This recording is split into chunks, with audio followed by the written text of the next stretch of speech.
በመካከለኛው ምስራቅ የፖለቲካ መድረክ ላይ ለ37 ዓመታት በከፍተኛ ተጽዕኖ ፈጣሪነታቸው የሚታወቁት የኢራኑ ሃይማኖታዊ የበላይ መሪ አያቶላህ አሊ ኻሜኔ መገደላቸው ተረጋግጧል።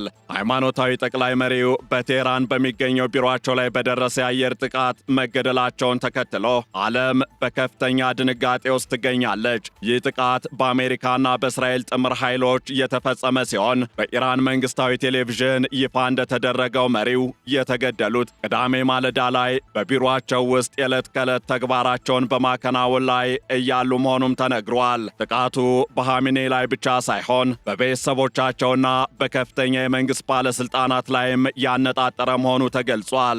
እየወጡ እንዳሉ መረጃዎች ከሆነ በዚህ ጥቃት ኻሜኔን ጨምሮ 40 ያህል ከፍተኛ የኢራን ባለስልጣናት፣ የእስላማዊ አብዮታዊ ጥበቃ ኃይሉ አዛዦችና የመከላከያ ሚኒስትሩ መገደላቸው ተገልጿል።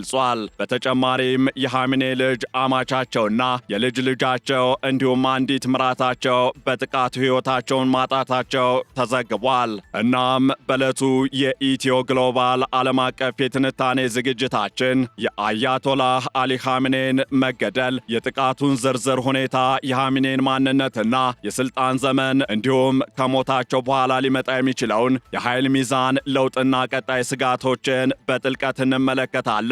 ከዓለም አቀፍ የትንታኔ ዘገባ ዝግጅቱ ጋር ታሪኩ ጋሹ ነኝ።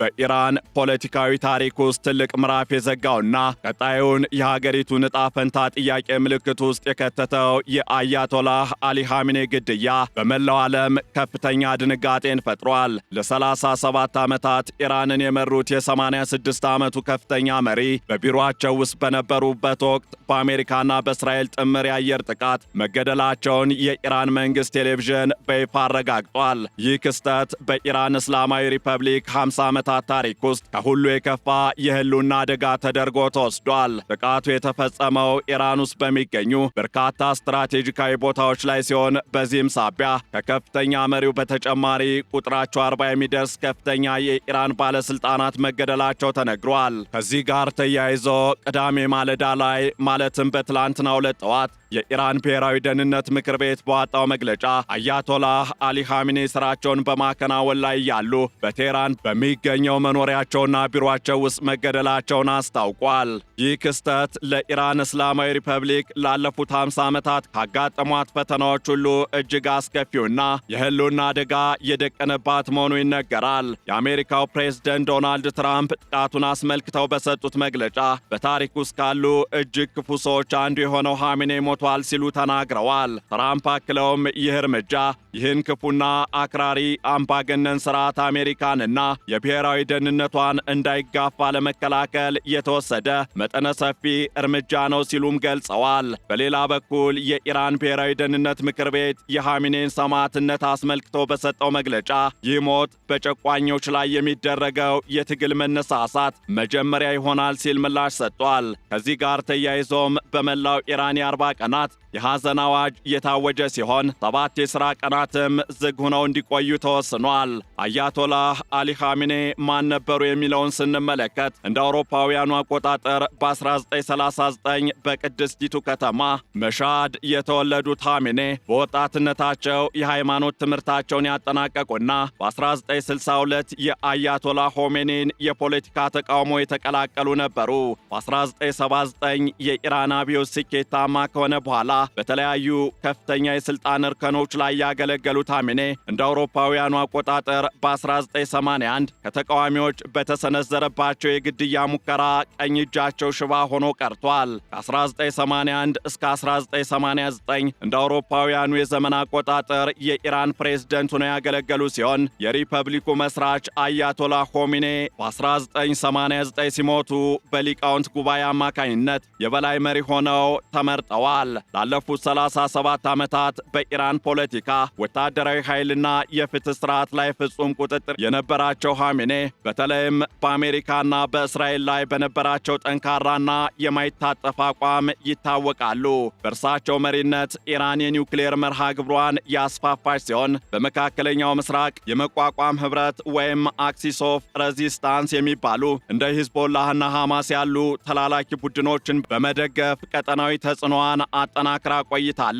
ይሁን እንጂ የኻሜኔ ህልፈት የተሰማው ኢራን በታሪኳ እጅግ ደካማ በሆነችበት ወቅት ነው። አገሪቱ ለዓመታት በምዕራባውያን ማዕቀብ ኢኮኖሚዋ የዛለ ከመሆኑም በላይ በቅርብ ወራት ውስጥ የተቀሰቀሰው ህዝባዊ ተቃውሞ ስርዓቱን እያናወጠው ይገኛል። እንደ ሰብአዊ መብት ተሟጋቾች ገለጻ ባለፉት ሳምንታት ብቻ በመንግስት ኃይሎች በተወሰደ የኃይል እርምጃ በሺዎች የሚቆጠሩ ሰላማዊ ሰልፈኞች ተገለዋል። ፕሬዝደንት ትራምፕም ይህንን አጋጣሚ በመጠቀም ለኢራን ህዝብ ባስተላለፉት መልእክት መንግስታችሁን ተቆጣጠሩ፣ ይህ ምናልባትም በትውልድ መካከል የሚገኝ ብቸኛው ዕድል ሊሆን ይችላል ሲሉ ጥሪያቸውን አቅርበዋል። የእስራኤል መከላከያ ኃይል በበኩሉ በኢራን ላይ የሚፈጸመው ጥቃት ቀጣይ መሆኑንና የኢራን የሚሳኤልና የአየር መከላከያ ስርዓቶችን ማውደሙን እየገለጸ ይገኛል። እናም የኻሜኔን ሞት ተከትሎ ቀጣዩ መሪ ማን ይሆናል የሚለው ጥያቄ ትልቅና አሳሳቢ ጉዳይ ሆኖ እየተነሳ ይገኛል። እንደ ኢራን ህገ መንግሥት ከሆነ አዲሱ የበላይ መሪ በ88 የሃይማኖት ሊቃውንት ስብስብ በሆነው የሊቃውንት ጉባኤ ወይም አሴምብሊ ኦፍ ሊደርሺፕ ኤክስፐርትስ መመረጥ አለበት። ይሁን እንጂ አገሪቱ በከፍተኛ ጥቃት ውስጥ ባለችበት በዚህ ወቅት ይህንን ጉባኤ በአጭር ጊዜ ውስጥ ሰብስቦ ውሳኔ ማሳለፍ ፈታኝ ሊሆን እንደሚችል እየተገለጸ ይገኛል። እንደ ጊዜያዊ መፍትሄ ግን የኢራን ፕሬዝደንት የፍትህ አካል ኃላፊና ከእንደራሴው ምክር ቤት የተመረጠ አንድ የሃይማኖት አባት በጋራ የመሪነቱን ኃላፊነት ይረከባሉ።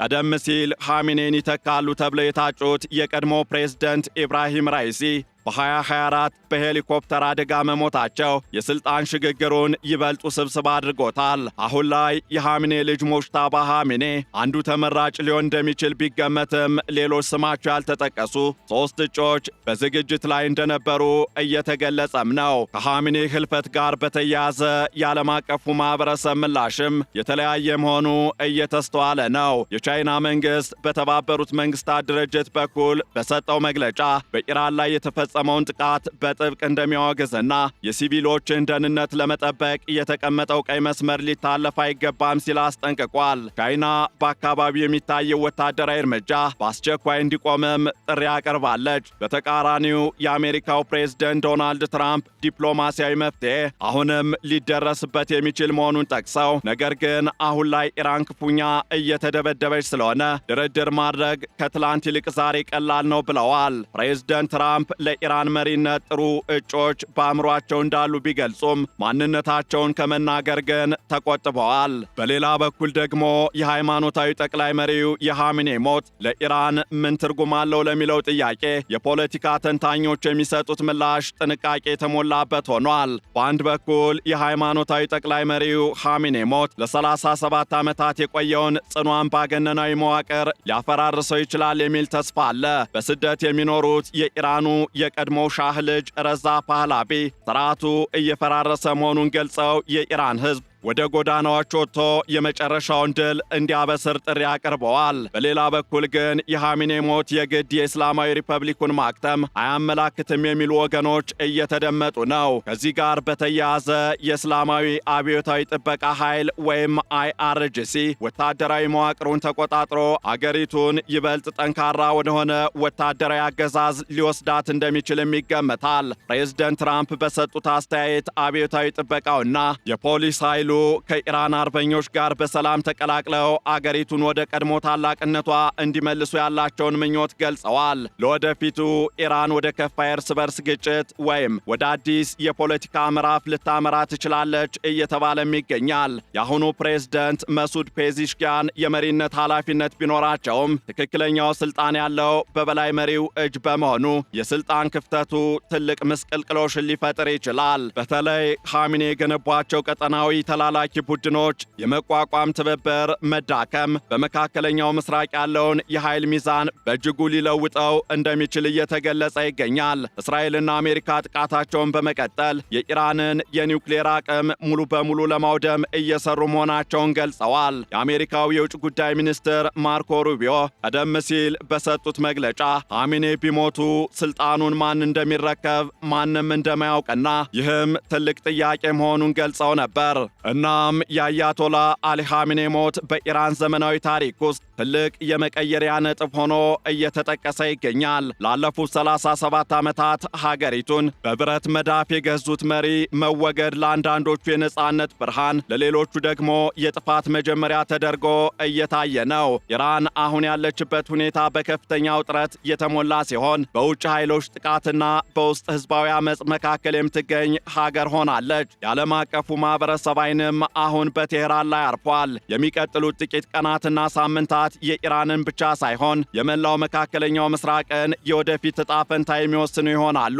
ኻሜኔ በሕይወት ዘመናቸው አሜሪካና እስራኤል ሊጠፉ ይገባል የሚል ጽኑ አቋም ነበራቸው። ሞታቸው ግን እርሳቸው የገነቡት ስርዓት ራሱ የህልውና አደጋ ውስጥ እንዲወድቅ አድርጎታል። እናም የኻሜኔ ሞት በኢራን የፖለቲካ መዋቅር ላይ ትልቅ ክፍተትን እንደሚፈጥር ከወዲሁ እየተተነበየ ይገኛል። ይህ ክፍተት በሰላማዊ የስልጣን ሽግግር ይሞላል ወይስ አገሪቱን ወደ ለየለት የእርስ በርስ ጦርነትና ወታደራዊ አገዛዝ ይከታታል የሚለው ጉዳይ ገና ምላሽ ያላገኘ ጥያቄ ነው። የዓለም አቀፉ ማህበረሰብ የኢራንን ቀጣይ እርምጃዎች በጥንቃቄ እየተከታተለ ይገኛል። የኢራን ህዝብም በአንድ በኩል ከበርካታ አስርተ ዓመታት ጭቆና ለመውጣት፣ በሌላ በኩል ደግሞ አገራቸው በውጭ ኃይሎች እንዳትፈራረስ በመስጋት መካከል ላይ ይገኛሉ። ኻሜኔ የሞቱት ተግባራቸውን በማከናወን ላይ ያሉ ቢሆንም እርሳቸው ትተዋት የሄዷት አገር ግን ከምንጊዜውም በላይ በከፍተኛ አለመረጋጋት ውስጥ ትገኛለች። የኢራን ባለስልጣናት የሰጡት መግለጫ የኻሜኔ ሰማዕትነት የትግሉ መጀመሪያ ነው ቢልም የመሬት ላይ እውነታው ግን ስርዓቱ ለህልውናው የሚታገልበት የመጨረሻው ምዕራፍ ላይ መድረሱን ያሳያል። እናም በዚህ ወሳኝ ወቅት የኢራን መጻኢ ዕጣ ፈንታ በሦስት ዋና ዋና ኃይሎች መስተጋብር ላይ የተመሰረተ ይሆናል። አንደኛው በህዝባዊ አመፅ ስርዓቱን ለመለወጥ የሚፈልገው የኢራን ህዝብ፣ ሁለተኛው ስልጣኑን ለማቆየት የሚታገለውና ምናልባትም የስልጣን መንበሩን ለመያዝ የሚሞክረው አብዮታዊ ጥበቃ ኃይል፣ እንዲሁም ሶስተኛው ደግሞ በወታደራዊ እርምጃና በዲፕሎማሲያዊ ጫና ስርዓቱን ለመለወጥ የሚንቀሳቀሱት አሜሪካና እስራኤል ናቸው። የእነዚህ ኃይሎች ፍላጎት መጋጨት ኢራንን ወደማይታወቅ አቅጣጫ ሊወስዳት እንደሚችልም እየተሰጋ ይገኛል። ሆኖም አንድ እውነታ ግልጽ እየሆነ መጥቷል። አያቶላህ አሊ ኻሜኔ ከዚህ በኋላ በኢራን የፖለቲካ መድረክ ላይ የሉም። በእርሳቸው ሞትም አንድ ረዥምና አወዛጋቢ የታሪክ ምዕራፍ ተዘግቷል። ቀጣዩ የኢራን መጻኢ ዕድልና ፈንታም በቀጣይ ጊዜያት የሚታይ ይሆናል። ይህንን ዓለም አቀፍ ትንታኔ ስናዘጋጅ ሲቢኤስ ኒውስ፣ ቢቢሲ እንዲሁም አልጀዚራን በዋቢነት ተጠቅመናል።